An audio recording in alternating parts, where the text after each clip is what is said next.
Ladies and gentlemen, hey, hi, how you doing? Welcome back to the channel. Thank you so much for stopping by. We've seen some pretty productive updates so far throughout Season 2. Obviously, prior to Season 2, it was made very clear that quality of life was a major priority for all the updates coming throughout the season. The launch update had a lot of them. The Season 2 Reloaded update had a lot of them.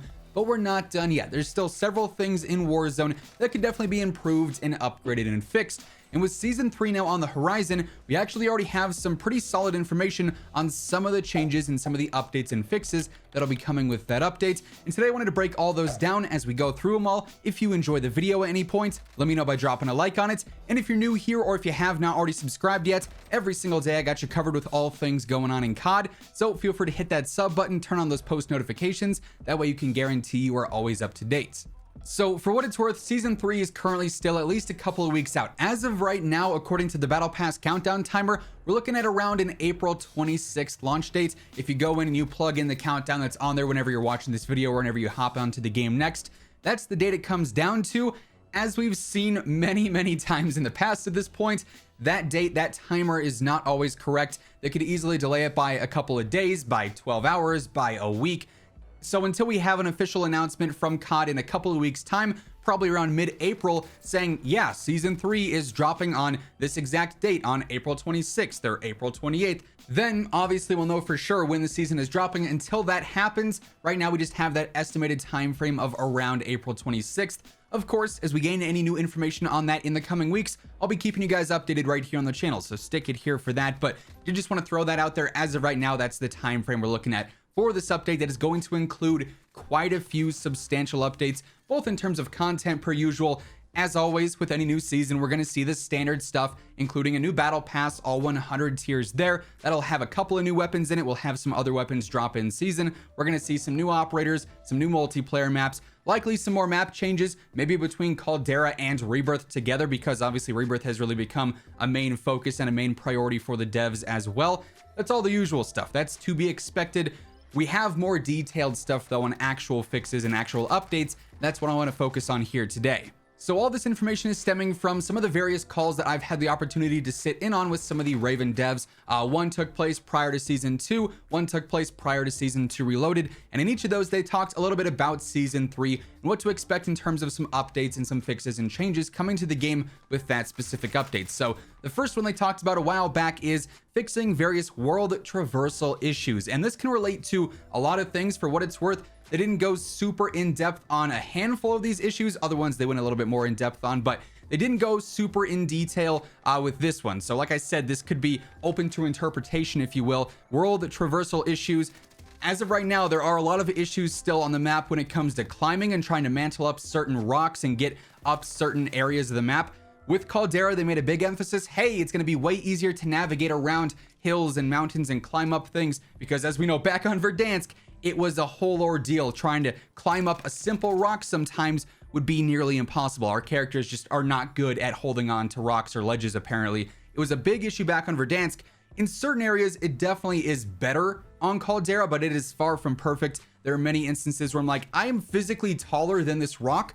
There's no way I can't jump on top of this, right? So that's something that should be tackled here in Season 3. Mantling in general still has a lot of issues as well. There's times during a gunfight where you can be ADSing, trying to jump shot somebody, and you end up mantling an object behind you, whether it's a box or a ledge or whatever, and it can cause you to lose the fight. I can't count how many times that's happened to me. So traversing the world is going to ideally become a lot easier in Season 3. Next up, the devs did briefly highlight vehicle issues. This is another one that they didn't go super in depth with, but just looking at it from face value right now, when you play Battle Royale, the vehicles from Cold War and the Modern Warfare era, those work great. All the Vanguard vehicles are not super ideal. Of course, we don't really have those too much now with Vanguard Royale being gone, but some of the weird mechanics that were introduced with those Vanguard vehicles are still persistent. Like sometimes you'll run into a small bush and that'll stop all your momentum, or sometimes you'll run into a fence that is breakable, but it doesn't break when it should. Those are some vehicle issues. Those could easily be tackled with this broader umbrella of vehicle issues. Something that surfaced recently is the fact that vehicles have insane health versus explosives now. They haven't commented on this and said whether or not it's intentional or if it is an accidental update, but you know, it takes 4 C4s to blow up a vehicle now, or a couple of rockets, which was not the case before, and really does promote that charging with, you know, no second thought with a vehicle, and you don't really have any consequences because of that. So vehicles are also going to see some major updates with the season 3 patch. Probably the single biggest update that we can talk about today is audio. This was a big focus and a big emphasis in both meetings, actually. Raven saying we are going to be working on improving directional footstep audio. There's no denying, you can ask the doc, footstep audio in Warzone is rough. There's times when players are completely silent despite being just a couple of feet away from you. It really does depend on the surface. I've noticed, like if you're walking around a tin building or a metal building, they're very easy to spot. If they're running around on dirt or in grass, they are silent. The consistency there is just brutal. It is not helpful whatsoever in a lot of cases. In the gulag, you can hear spectators better than you can hear the player you're fighting in the gulag. So there are a lot of directional issues with audio, and they are going to tackle this. I, for one, cannot wait for that update. I'm really hoping they follow through on this and actually implement some major improvements. Raven has also talked about an update to the various ascenders on the map where you can actually attach to them from anywhere. And the way that I interpret this is that, for instance, on the redeploy balloons, right now you currently can only get on that zip line from the base. You have to land on that little wood pallet and then zip line up. But after the season 3 update with this ascender patch, you'd be able to, you know, fly in from either the plane or off of a tall ledge, and maybe you hit that zip line a third of the way up. You can attach right there and then go straight up rather than having to land and then go over to the pallet and then go up the zip line. That's a small quality of life update, but one that I do think would be really beneficial to small moments like that in gameplay. Now, there are a few other updates that they've mentioned in these different meetings, but these are ones that are not certain to be fixed. They are things that they are hoping to have more information on come season 3, but actual updates that change these things or improve them or add them back into the game in the case of one of these things, those are not for certain. So take that for what it is.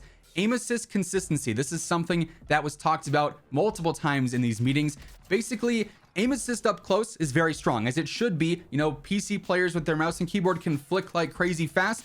That's an advantage that if you're a really good keyboard and mouse player, you can use. On the other hand, literally, controller players can rely on aim assist up close to get them that little lock on and slow down that makes it easier to aim up close, and especially for console players who are stuck on 80 FOV and 60 hertz in some cases, versus somebody on PC with, you know, 200 plus frames and 120 FOV.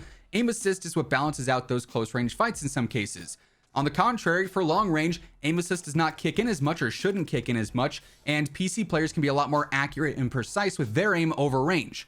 And from my understanding, the main update that they want to work on here is not necessarily nerfing aim assist, because like I said, for console players who are at that gameplay disadvantage, that's what balances things out to a certain extent. But I think the main focus they want to have here is just improving aim assist consistency. There are certain cases when you're trying to fight around a rail or a bush or a tree where your aim assist will actually break. And of course, when that happens, that lack of consistency causes a lot of players to lose aim and, miss shots and probably lose the gunfight, if I'm being honest. So that's a problem with the consistency. Also, other times the aim assist pull is too strong where it is working through walls. The rotational aim assist is basically breaking the game in that sense, where you can tell a player is in a certain corner because if you're rotating and trying to lock on there, you'll get that slowdown and you can feel that in game. So just general consistency does seem to be the end goal for that there. The other main issue that we're talking about here is 120 hertz on Xbox. This has been missing for quite some time.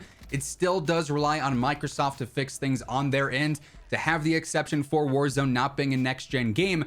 So before Raven can add that back in, Xbox and Microsoft do have to fix things for next-gen consoles and actually implement updates to their backend and to their coding and whatnot. I'm not smart enough to fully understand everything that they mentioned in the initial meeting when they talked about this, but they said they are hoping to have more of an update on this closer to Season 3. Again, that's not guaranteeing a fix for this, and this will be implemented back into the game, but an update at the very least would be much appreciated, and hopefully we do have that come Season 3. But all that being said, those are the main updates and fixes that we know of for Season 3 as of right now. We should learn even more in the coming weeks, and like I said earlier, as we get any new information on the update itself, we'll be covering it here on the channel, so stick it here for that and everything else going on in COD. Make sure you're subscribed with those notifications turned on. And of course, if you enjoyed the video, let me know by dropping a like on it. It really does help the channel grow. As always, if you want to check out any of my partners, be sure to use code WhosImmortal for a discount on all Scuff, G Fuel, Gamer Advantage, and Control Freak products. and the links for all those can be found down in the description below. But once again, thank you so much for tuning in, and until next time, take it easy, have an awesome rest of your day, and I'll catch you guys later. Peace out.